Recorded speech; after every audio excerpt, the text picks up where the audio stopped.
Pues muy buenos días, hermanos. Después de esos términos en inglés, que parece que no son muy sinónimos con la palabra vuelos, pues bueno, la verdad es que tenemos que adaptarnos a los nuevos tiempos, ¿verdad? Y es un privilegio también tener los medios, eh, las redes sociales a nuestro alcance, ¿no? Porque la verdad que nos acercan a muchos eventos que de otra manera pues no podríamos llegar. Hemos cantado hace un momento que tus palabras son para mí. Por lo tanto, al acercarnos a la palabra de Dios, pues lo hacemos con reverencia, con el deseo de que sus palabras en esta mañana pues también sean para nosotros. Y quiero invitaros a leer el capítulo 13 del Evangelio de Juan. Vamos a leer solo los 5 primeros versículos y va a ser aquí donde vamos a tener la meditación de la palabra del Señor en esta mañana. Evangelio de Juan, capítulo 13, versículos del 1 al 5. Dice, relata el evangelista Juan aquí, y dice que antes de la fiesta de la Pascua, Jesús sabía que había llegado la hora de pasar de este mundo e ir al Padre, y habiendo amado a los suyos que estaban en el mundo, los amó hasta el fin. Durante la cena, el diablo había puesto en el corazón de Judas Iscariote, hijo de Simón, la idea de entregar a Jesús. Y Jesús, que sabía que el Padre había puesto en sus manos todas las cosas y que había salido de Dios y que a Dios volvía, se levantó de la cena, se quitó su manto y tomando una toalla se la ciñó a la cintura. Luego puso agua en una palangana y comenzó a lavar los pies de los discípulos y a secarlos con la toalla que llevaba ceñida. Normalmente, cuando he tenido la responsabilidad de la predicación de la palabra, pues he tratado de hacer o de buscar algún ejemplo, ¿no? Algo que nos introdujera al tema, ¿no? Pero estamos hablando de un acto de tremenda humildad del Señor. Con lo cual, por mucho que he tratado de buscar algo que fuera a introducirnos en este tema, no he encontrado nada. No por el hecho en sí de poder lavar los pies, que yo creo que cualquiera de nosotros podríamos hacerlo perfectamente, ¿no? Sino por el hecho de quién era el que estaba lavando los pies a sus discípulos. Recordemos que estamos hablando de nuestro Señor y de nuestro Salvador Jesucristo. La segunda persona de la deidad es Dios mismo, en esencia, ¿no? Un acto que la verdad es muy difícil, ¿no?, de encajar en la mente humana, como Dios pues hace este acto de humildad tan tremendo, el hecho de lavar los pies a sus discípulos. Así que me puse a centrarme un poco en el contexto, tanto histórico y del mismo Evangelio de Juan. Y es que este capítulo 13 es uno, digamos, se puede decir que marca uno de los momentos más solemnes del Evangelio de Juan, porque está relatando la última cena del Señor, ¿no? Donde Jesús lava los pies a sus discípulos. Y del capítulo 13 al capítulo 17, pues se relatan estos discursos del Señor Jesús, discursos de despedida a sus discípulos. Y hasta el capítulo 12 del Evangelio de Juan, pues se presentan las señales, los milagros de Jesús, podríamos decir como manifestaciones visibles, ¿no?, de su identidad divina. El Señor había hecho una serie de milagros sobrenaturales que nadie a lo largo de la historia ha podido hacer y que delataban o manifestaban, mejor dicho, la identidad de Jesús. Él es Dios mismo en esencia, pero también de su misión salvadora, que por cierto era una misión que ya estaba profetizada en el Antiguo Testamento. Pero a partir de aquí, de este capítulo 13, comienza lo que es el desarrollo de la pasión, de la muerte, de la resurrección y también de la glorificación de Cristo. Y es a partir de ahora que Juan ya no recoge en el Evangelio ninguna enseñanza de Jesús que esté dirigida a las multitudes, como sí antes lo había hecho. Es como que el ministerio público de Jesús ha finalizado y ahora ya lo que resta del Evangelio de Juan pues recoge las enseñanzas de Jesús a sus discípulos y todos los acontecimientos referentes a la pasión del Señor. Por tanto, Jesús, consciente de que su hora había llegado, que este es un término que utiliza el apóstol Juan, es una expresión que él utiliza, pues se prepara para dejarles a sus discípulos una señal de su profundo amor, pero también es una señal de su profunda humildad, ¿no? Como es el lavado de los pies de sus discípulos. Y me asombra cuando he estado meditando acerca de este texto, me asombra profundamente el carácter, ¿no?, de este Dios, el único Dios vivo, pero el carácter de este Dios santo en su forma de actuar, ¿verdad?, a la hora cuando he estado meditando sobre este texto, porque es un gesto, ¿no?, de tremenda humildad.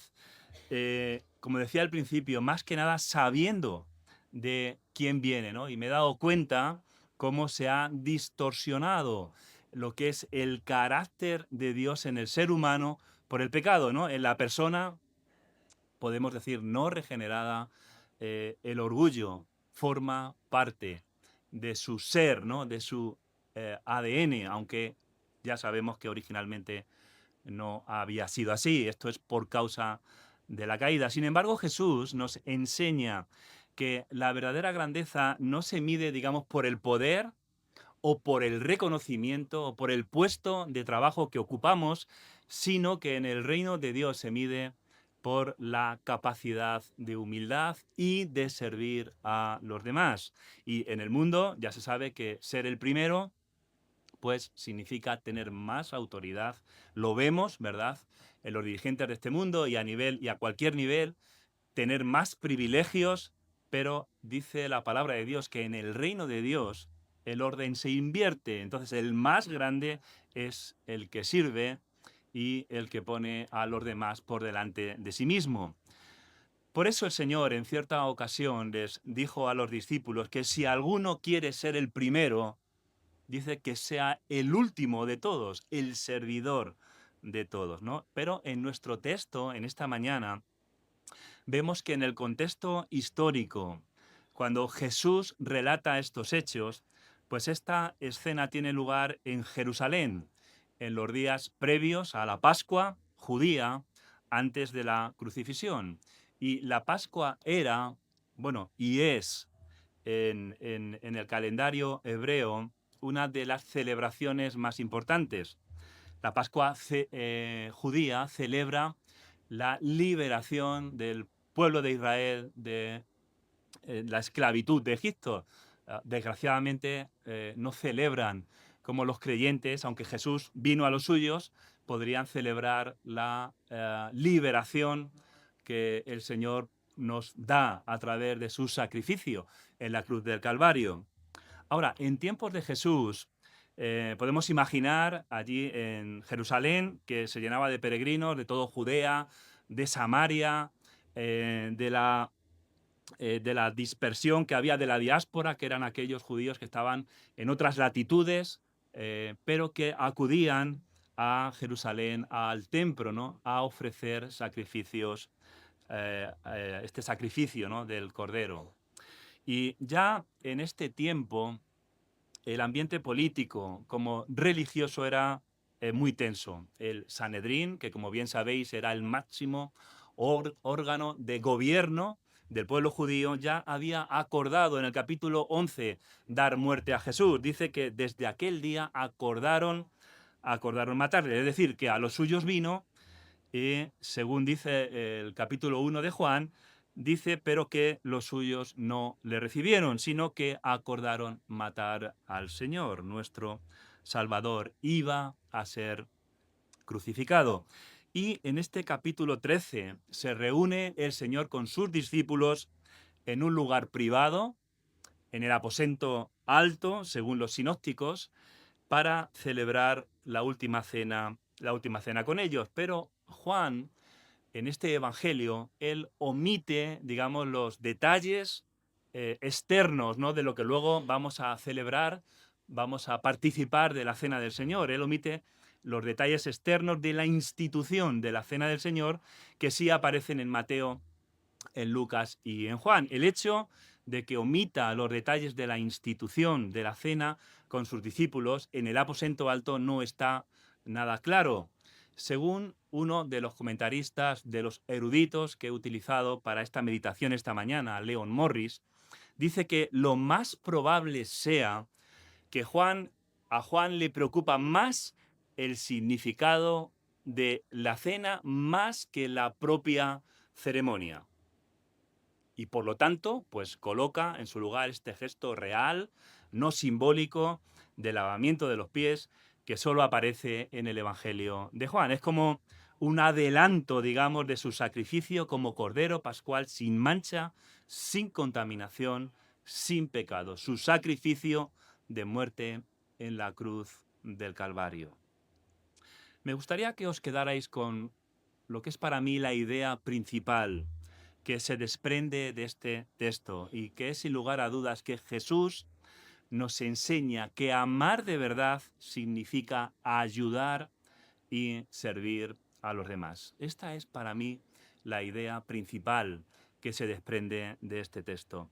Muchos al meditar sobre este texto piensan que este relato de Jesús solo trata de la humildad, ¿no? Pero hay algo mucho más profundo aquí. Jesús está hablando de una limpieza espiritual, no solamente física, de lavar los pies, sino de una purificación interior y una limpieza que solo Él puede darnos.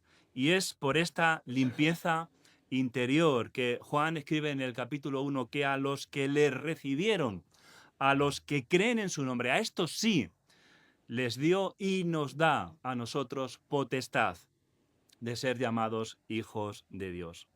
Así que esta limpieza no se logra con agua, ni se logra con buenas obras, de lavar los pies a los demás, o la obra que sea, sino con su sacrificio en la cruz del Calvario. Solo la cruz puede limpiarnos, puede lavarnos verdaderamente del pecado. Como dijo un escritor, un tal Hunter, dice que en la comunidad de Jesús no hay lugar para los que no han sido lavados por su muerte expiatoria. Es decir, para pertenecer a Cristo necesitamos ser limpiados con su sangre. Y esto es lo que nos recuerda primera de Juan, la primera carta del discípulo amado de Juan, en su capítulo 1, versículo 7, que la sangre de Cristo, la sangre de Jesús, su Hijo, nos limpia de todo pecado. Así que, hermanos, este pasaje nos hace ver que Jesús no solo nos dio un ejemplo de humildad,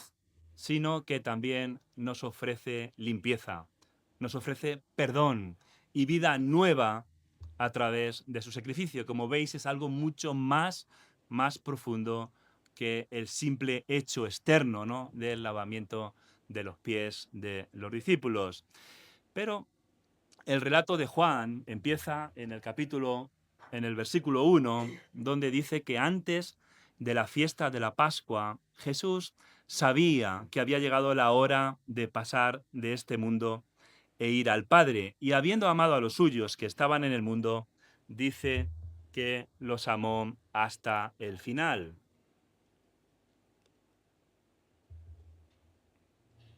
Por lo tanto, el capítulo empieza con una nota de tiempo, como suele hacer el apóstol Juan. Dice que era antes de la fiesta de la Pascua. Y eso nos ubica en el momento.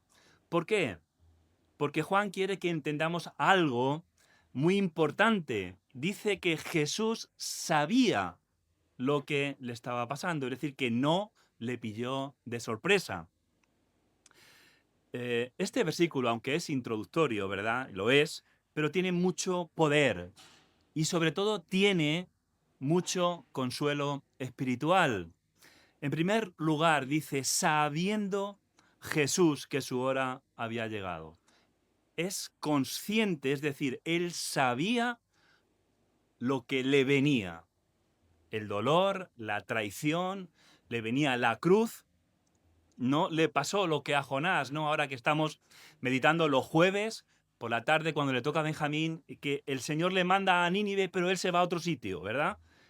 Y yo creo que esto es importante tenerlo presente. Hermano, hermana, Dios sabe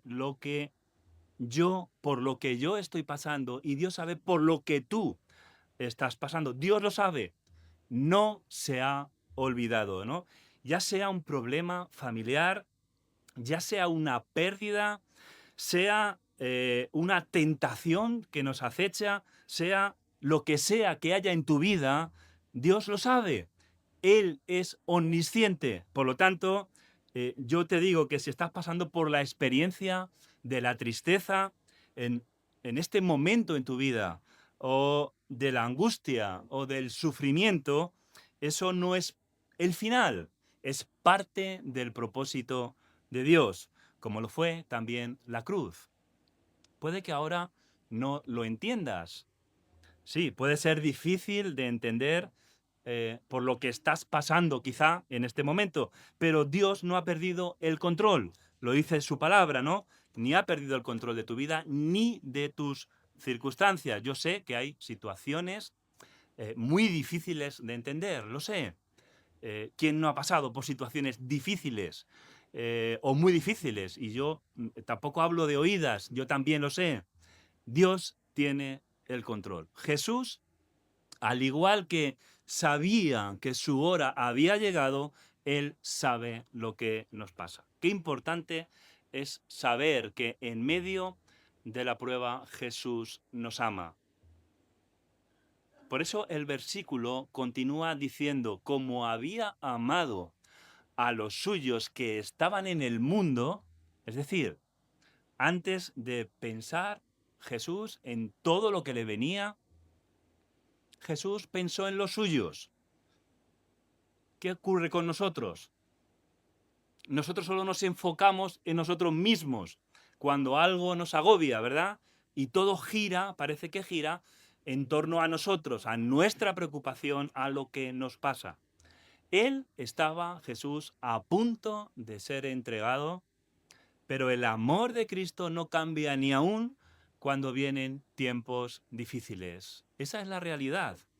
Aunque puedas sentir tristeza por lo que estés pasando, el Señor nos sigue cuidando, nos sigue sosteniendo.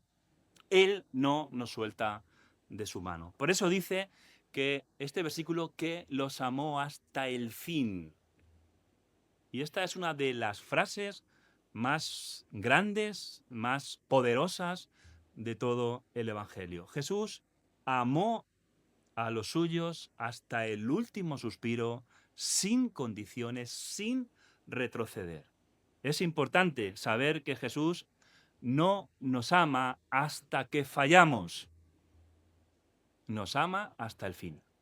Y el hecho de saber esto también debería de llevarnos a nosotros a decirle al Señor, yo también quiero amarte, Señor, sin medida, más cada día. El texto dice para que pasase de este mundo al Padre. Y lo que quiere decir es que Jesús sabía que la cruz pues no era el final, sino que era el camino de regreso al Padre. Él podía ver más allá del sufrimiento y sabía que le esperaba la gloria. Hermanos, cuando atravesamos tiempos difíciles, el enemigo quiere hacernos creer que nuestro sufrimiento es para siempre, que nunca va a acabar. Yo recuerdo una época de mi vida que dije esto va a ser difícil, no veo la salida, no veo la luz, hasta que descubrí que nada negativo dura eternamente fuera de la voluntad del Señor y que la prueba no nos anula, la prueba nos transforma, ¿no? Y que todo lo que Dios permite tiene un propósito en nuestra vida. Claro, si permitimos que Dios gobierne en nuestras vidas. Cuando escuché el testimonio de un tal Nick Bujicis, creo que lo he dicho bien, la mayoría de vosotros lo conocéis, o muchos, ¿no? Un hombre que nació sin piernas y sin brazos. Desde niño sufrió una profunda depresión, porque aparte de esto, él tenía que soportar las burlas y otra palabra inglesa, el bullying, ¿no? Etcétera. Y él llegó a pensar que Dios pues se había olvidado de él. Pero él dice que un día, al leer el capítulo 9 de Juan, donde habla de un hombre ciego, dice que el Señor dice que era para que las obras de Dios se manifestasen en él. Entonces comprendió que su vida no era un error. Puedes que creas que tu vida es un error, que Dios se ha equivocado contigo. Sin embargo, Nick comprendió que su vida no era un error, sino parte de un plan de Dios. Entonces, dejó que Dios gobernara su vida. Hoy, como muchos sabéis, pues viaja por todo el mundo predicando que el sufrimiento no es para siempre. Y él suele decir que si Dios suele o puede usar a un hombre sin brazos y sin piernas, Dios puede usar a cualquiera. Y este versículo que tenemos, este versículo 1, nos recuerda que hay un después de la prueba. Hay un después. Y como creyentes, bien sabemos que hay un cielo esperándonos, que hay promesas por cumplirse, que hay una eternidad con el Señor. Bien lo sabemos porque lo leemos y lo creemos en su palabra, ¿no? Y cada paso que damos, cada día que pasa, pues nos acerca más a nuestro Padre Celestial.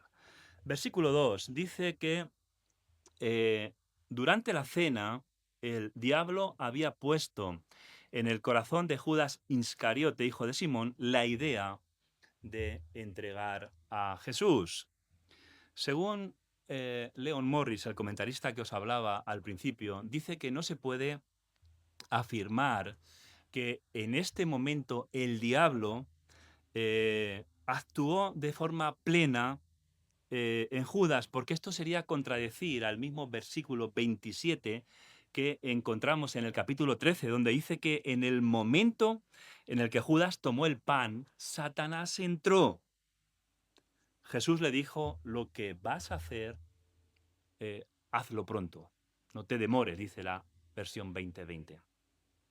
Así que lo más lógico es pensar que Juan está aquí hablando de las intenciones del diablo. Ninguna buena, evidentemente. Lo que está claro es que tenemos de por medio la intervención de Satanás. Me gustaría citar el Salmo 41, versículo 9, donde dice, el salmista dice, aún mi mejor amigo, en quien yo confiaba, el que de mi pan comía, dice, me ha traicionado. Así que lo lógico es pensar que Juan está aquí, como hemos dicho, hablando de las intenciones de Satanás, pero la versión del 60 dice que alzó contra mí su calcañar. Calcañar es una palabra del castellano antiguo que ya no se utiliza, pero que es el talón, significa talón. Es como dar una patada con el talón, con la parte de atrás del pie, es decir, a traición. Y la traición de Judas ya vemos que estaba profetizada. También hay otro texto que me parece oportuno leerlo, que muestra la identidad de Judas, es decir, quién era en realidad Judas. Y esto lo vemos en el capítulo anterior de Juan, en el capítulo 12, versículos del 4 al 6, donde está hablando precisamente de Judas. Dice que uno de sus discípulos, Judas Iscariote, hijo de Simón, quien le había de entregar, dijo, ese perfume ha debido costar el equivalente al jornal de todo un año. ¿Por qué no se ha vendido y se ha dado a los pobres? Pero dijo esto porque no porque se preocupara de los pobres, sino porque era ladrón y como se encargaba de la bolsa, se quedaba con parte de lo que en ella se echaba. Así que fijaos cuál era la identidad de Judas. Dice que era ladrón, aunque tuvo el precioso privilegio de andar con el Señor y de ver cuál era la identidad del Señor a través de los milagros que hizo, a través de las señales que hizo, dice que su corazón estaba lleno de la avaricia de las cosas de este mundo. Y vemos cómo el corazón de Judas se va abriendo poco a poco al engaño de Satanás. Y así pasa también hoy. Hay personas que llevan tiempo, quizás años, escuchando del amor de Jesús, incluso han visto la fidelidad de Dios, pero que poco a poco se han ido enfriando. Quizás en un momento de su vida han necesitado algo de Dios, se lo han pedido, Dios se lo ha concedido, pero no había arraigo en su corazón, no había un nuevo nacimiento. Por eso se han ido enfriando y se han ido llenando de otras cosas, quizá de la lujuria, que tiene que ver con el pecado de la carne, quizá de la avaricia, quizá de la preocupación. Vivimos continuamente preocupados por cosas que a veces, que si lo pensamos bien, ni siquiera tienen importancia, ¿no? O quizás se han llenado de orgullo o simplemente de cansancio porque dejamos de alimentarnos de la palabra de Dios, ¿no? Y entonces muchos pues acaban cansados de su vana espiritualidad. Hermanos, tengamos mucho cuidado con lo que vamos guardando en el corazón. No lo llenemos de cosas que puedan destruir nuestra relación con el Señor. ¿Por qué? Porque el enemigo de Dios lo va a aprovechar. Lo va a aprovechar. Si no llenamos nuestro corazón diariamente de la palabra de Dios, es como el llenarlo de la palabra de Dios, como si nos entrenásemos para amar a los demás. El apóstol Pablo ya escribía a Timoteo y le decía, disciplínate a ti mismo, le decía, en la piedad. Disciplínate en la piedad. ¿Por qué? Porque dice, el ejercicio físico no aprovecha de mucho, más bien aprovecha de poco, pero la piedad tiene promesa para esta vida y también para la presente. Claro, evidentemente. ¿Por qué? Porque se entiende que estaremos en un clima de amor, ¿verdad?, con el Señor. Y Jesús, pues, nos recuerda esto, ¿no? Pero dice el apóstol Pablo, asegúrate, ¿verdad? Ejercítate en la piedad. Judas no se volvió traidor de un día para otro.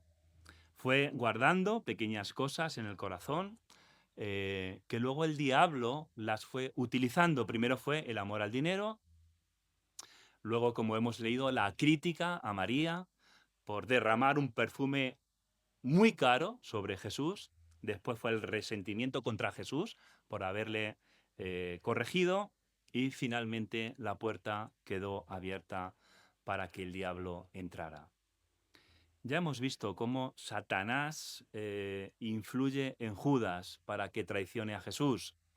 Y esto nos lleva al tema de la guerra espiritual, donde se nos dice y se nos recuerda que no tenemos lucha contra carne ni contra sangre, sino contra aquellas fuerzas espirituales de maldad. El apóstol Pablo escribe en Efesios capítulo 6 y versículo 12, dice, porque no tenemos lucha contra enemigos de carne y hueso, sino contra autoridades, contra poderes, contra los señores que dominan este mundo de las tinieblas, contra las fuerzas espirituales del mal que están, dice el apóstol Pablo, en las regiones celestes. Hermanos, cuidado con lo que vamos guardando en el corazón. Vaya a ser que la puerta quede abierta para que el diablo entre. Antes de pasar al versículo 3, es importante aclarar que ya hemos visto cómo en el Antiguo Testamento estaba profetizada la traición de Judas, pero es importante que quede claro que Judas no fue un títere indefenso, por así decirlo. Ya hemos visto su codicia anterior en el capítulo 12 de Juan, y lo más importante que hemos visto es su continua incredulidad, que es lo que hizo que Satanás entrara en él. Santiago explica muy bien cómo es este proceso que lleva de la tentación a la muerte. Santiago capítulo 1 dice los versículos 14 y 15, dice que sino que cada uno es tentado por sus propios malos deseos, que lo arrastran y lo seducen. Estos malos deseos conciben y dan a luz el pecado, y el pecado, una vez cometido, da a luz la muerte. Da a luz la muerte. Así que, hermanos, cuando vengan los malos deseos a nuestra vida, a nuestro corazón, desechadlos, desechémoslos. Pide ayuda al Señor. Nosotros los que tenemos el Espíritu Santo tenemos el poder de pedir ayuda al Señor. Así que no demos lugar al pecado que como consecuencia da lugar la muerte. Continuando con nuestro texto, dice el versículo 3 que Jesús, que sabía que el Padre había puesto en sus manos todas las cosas y que había salido de Dios y que a Dios iba.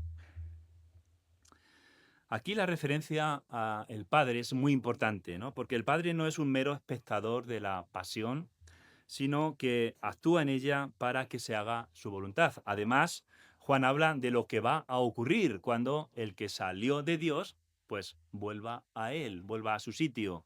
Y será que la misión del enviado, del Hijo, pues se habrá consumado.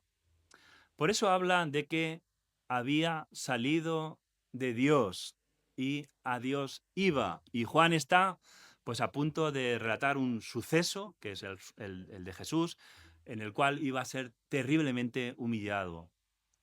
Lo podéis luego leer todo en los capítulos del 13 al 16, ¿no? Al 17. Pero en ningún momento Juan pierde, por así decirlo, la perspectiva del lugar al que pertenece Jesús, que es al lugar más alto, ¿verdad? Por derecho legítimo, porque Él es Dios mismo, la segunda persona de la Trinidad. Sin embargo, nosotros perdemos muy rápidamente la perspectiva de quiénes somos, de dónde venimos y a dónde vamos. La perdemos muy a menudo. Fijaos en los verbos de este versículo. Dice sabiendo. Y luego a continuación dice habiendo salido. Y el tercero dice a Dios iba. Por eso Jesús lava los pies a sus discípulos, porque dice que sabiendo de dónde venía, quién era y a dónde iba, entonces dice que tomó la toalla. Y qué importante es, hermanos, saber cuál es nuestra identidad. Es muy importante. Nos lo tenemos que recordar continuamente. ¿De dónde veníamos antes de conocer a Cristo y de tener una relación viva con el Señor? ¿Qué dice la Escritura? El apóstol Pablo le escribe a los Gálatas y le dice, porque el que se cree ser algo no siendo nada, a sí mismo se engaña. ¿Por qué no somos capaces de ayudar a nuestros hermanos y de lavar los pies si no somos nada? Hermanos, tengamos humildad frente a los demás. Me lo digo yo a mí mismo en primer lugar. En el mismo capítulo 13 de Juan, el Señor habla de un mandamiento nuevo que nos da, que dice que nos amemos los unos a los otros, ¿no? Y que dice que los demás nos conocerán si hacemos esto, si somos sus discípulos o no, ¿verdad? Luego nuestra identidad de discípulos se demuestra amándonos y no en la murmuración, no, digamos, en la crítica, que por cierto pasa muchas veces por nuestra boca. Pero cuando olvidamos primero nuestra identidad, pero luego cuando olvidamos quiénes somos, entonces muchas veces servimos en la iglesia por comparación y no por amor. Y entonces decimos, pues yo hago más que este hermano, o yo hago más que el otro, o porque él sí y yo no, y una serie de cosas que ocurren. Y entonces nos comparamos. ¿Qué dice la Escritura en referencia a lo que somos? Dice el apóstol Pablo, escribiendo a Tito, en el capítulo 3, fijaos lo que dice porque es verdaderamente importante recordarlo. Capítulo 3, versículo del 3 a el versículo 5, dice, nosotros éramos en otro tiempo insensatos y rebeldes, andábamos extraviados, éramos esclavos de toda clase de pasiones y placeres. Vivíamos en la maldad y la envidia. Fijaos, dice, siendo odiados de todos y odiándonos unos a otros, dice el apóstol Pablo. Pero cuando se manifestó la bondad de Dios, nuestro Salvador, y su amor para con la humanidad, dice, nos salvó. No en virtud de obras de justicia que hubiéramos hecho, sino por su misericordia. Y lo ha hecho por medio del lavamiento que nos permite nacer de nuevo y por la renovación del Espíritu Santo.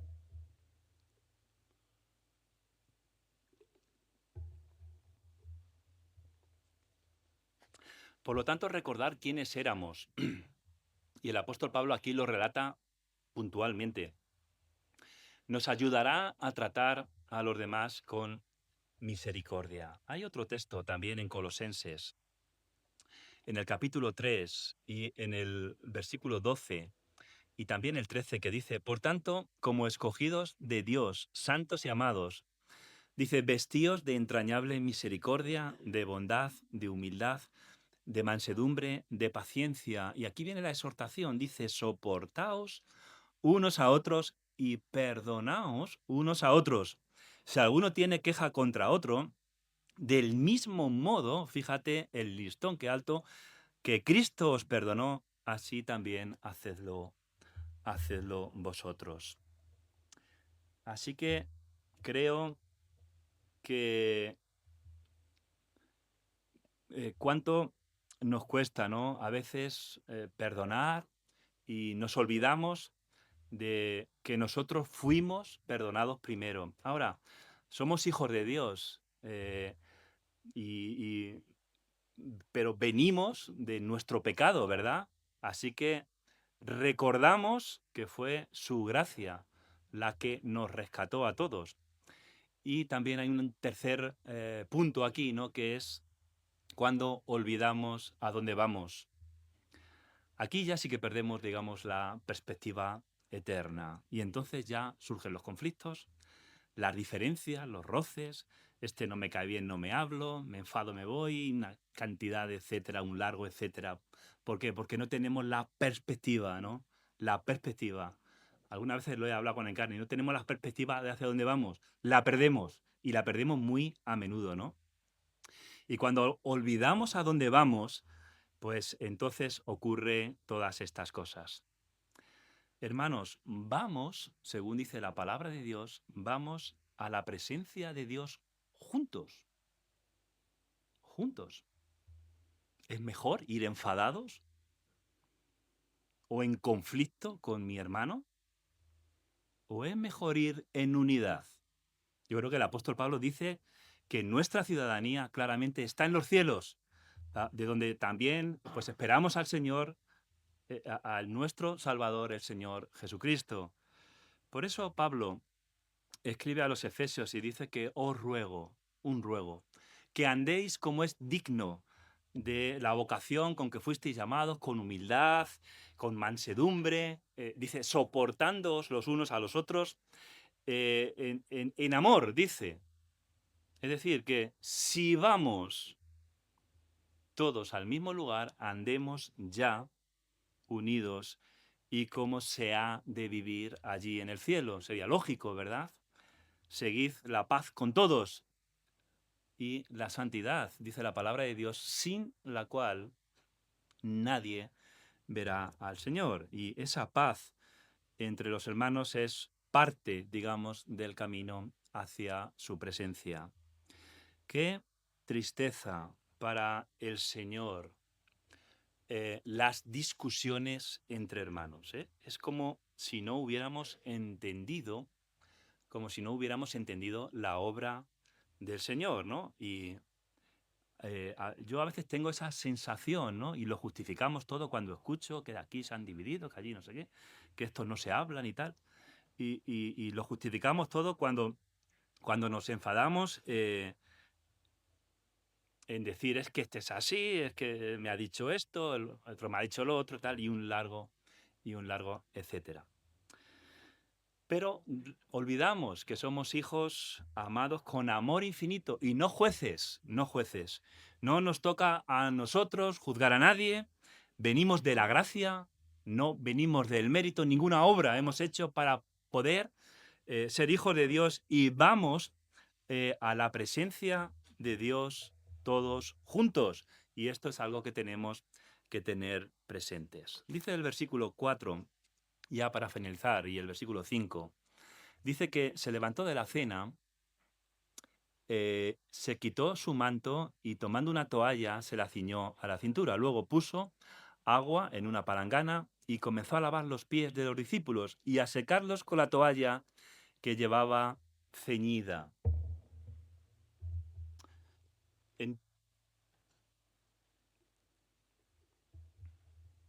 en tiempos de Jesús,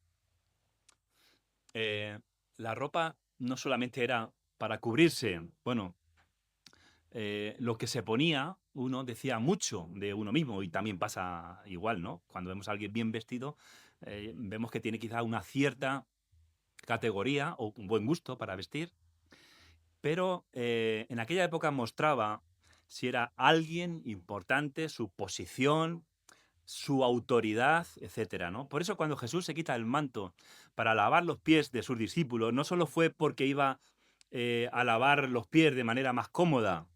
Con ese gesto nos enseñaba algo, como decíamos al principio, algo mucho más profundo, y es que dejó a un lado su lugar de maestro, dejó a un lado su honra, su grandeza, para mostrarnos cómo es el corazón del Señor y de su reino, y ese corazón es la humildad. Jesús siendo quien era, y aquí está la grandeza del hecho, pues no tuvo problemas en agacharse y servir. Y con esto nos dio una lección que vale más que 1000 palabras. Nuestra forma de actuar dice mucho más que nuestra boca, y es que en el reino de Dios, como decíamos al principio, el más grande no es el que manda, sino el que sirve. Y esto nos recuerda las palabras del apóstol Pablo a los filipenses, ¿no? Que dice que el cual, siendo en forma de Dios, pues no estimó el ser igual a Dios como cosa a que aferrarse, sino que se despojó a sí mismo, dice, tomando forma de siervo y hecho semejante a nosotros, que es como rebajarse, digamos, a su condición divina. Por eso el quitarse el manto anticipa también el momento de la cruz, cuando nuevamente sería despojado de sus vestiduras, entregando su vida como un acto supremo de amor hacia nosotros. Luego Jesús toma la toalla y se la ciñe. Y en aquella época esto era lo que hacían los sirvientes cuando se disponían a lavar los pies de los invitados. Nadie importante, nadie importante hacía esto. Digamos, se podría decir que era el trabajo más humilde de la casa. Sin embargo, el Rey de Reyes se coloca la toalla de siervo. Como decía al principio, este acto es mucho más que un acto de extrema humildad, que lo es, porque proviene del Dios creador, nuestro Señor Jesucristo, como parte del Dios trino. La toalla también nos recuerda que Jesús es quien limpia nuestras almas. Eso es lo que nos recuerda la toalla, quien nos purifica del pecado y también nos hace dignos delante del Padre. No es tan importante, digamos, la limpieza de los pies de sus discípulos como el hecho externo. Lo importante es que esa limpieza representa limpieza espiritual que solo Él puede ofrecernos por medio de su sacrificio. Que el Señor nos ayude a servir a otros en la iglesia, en el trabajo, en el lugar de los estudios, donde el Señor nos haya puesto, y que esto sea un estilo de vida. Cada creyente debería tener, espiritualmente hablando, una toalla para servir, para consolar, para escuchar, para ayudar. Jesús el Maestro se hizo siervo. Él tenía toda la autoridad en el cielo y en la tierra, pero se inclinó para lavar los pies de sus discípulos. Cuando Jesús le dijo a Pedro, podéis leer luego todo el capítulo 13, si no te lavo los pies no tendrás parte conmigo, estaba diciendo que sin la cruz no hay comunión. No hay restauración para nosotros, cuya condición era de pecadores caídos. Así que tienes que permitir que Cristo te lave, te purifique con su sangre. Y una evidencia de que hemos sido lavados con la sangre de Cristo es el servicio a los demás. La salvación, como todos sabéis, es absolutamente gratuita para nosotros, pero fue increíblemente costosa para Él, para el Hijo de Dios. Nosotros necesitábamos a uno que se diera a costo de su propia vida. En la cruz Jesús pagó con la muerte que en el fondo nosotros sabíamos que merecíamos. En la cruz pagó por todas las cosas que nosotros hicimos mal para que pudiésemos volver, digamos, al hogar. Nos llevó a casa, sí, pero con un costo infinito para Él. Así que el Señor tuvo que sufrir la cruz por amor a nosotros. Pero si tú no has entregado tu vida al Señor, la Biblia te advierte que en un abrir y cerrar de ojos todo cambiará. Hay un texto, ya para finalizar, que siempre me llama la atención cuando se lee o lo he leído. Tesalonicenses capítulo 4 dice de las cosas futuras que van a acontecer, versículos 16 y 17, dice, porque el Señor mismo descenderá del cielo con voz de mando, con voz de arcángel y con trompeta de Dios, y los muertos en Cristo resucitarán primero. Luego nosotros, los que vivimos, los que hayamos quedado, seremos arrebatados juntamente con ellos para recibir al Señor en las nubes y estaremos siempre, siempre con el Señor. Puede ser que el Señor venga pronto, no lo sabemos, o puede ser que el Señor te llame a su presencia. Hoy estás bien y de repente enfermas y el Señor te llama a su presencia. Y ese día que te ocurra esto, que nos ocurra esto, ya no habrá tiempo para pedir perdón o para reconciliarnos con el Señor. Lo que cada uno haya decidido acerca de Jesús antes de que suene la trompeta, como hemos escuchado, será lo que determine tu eternidad. Jesús nos advierte y dice que estad vosotros preparados, porque el Hijo del Hombre vendrá, dice la palabra de Dios, a la hora que no penséis. Muchos ya lo sabemos, pero no vivimos conforme o como realmente creyéramos que esto puede suceder en cualquier momento. Si lo hiciéramos, viviríamos con un corazón dispuesto continuamente, no en todo momento para el Señor. El peligro no está en no haber escuchado el mensaje, sino que de haberlo escuchado tantas veces, ya llega un momento que no nos conmueve, que nuestro corazón se ha vuelto indiferente. Ojo con qué llenamos nuestro corazón, como hemos visto. A los que aún no creen, hoy el Señor extiende su mano de gracia. Él no quiere que nadie se pierda. Primera de Timoteo 2:4, la primera voluntad de Dios. La más importante es que todos vengan al arrepentimiento y al conocimiento de la verdad. Pero escucha por un momento, imagínate escuchar la trompeta y darte cuenta que te has quedado fuera. No porque Dios no te amara, sino porque no te arrepentiste a tiempo, no hiciste caso del llamamiento del Señor. Hoy el Señor te está hablando, dice su palabra, que si escuchas su voz, no endurezcas su corazón. Entrégale tu vida al Señor. Es la decisión más importante que puedes tomar en tu vida. ¿Por qué? Porque estás a tiempo. El Señor te ama y te está esperando con los brazos abiertos. Oremos.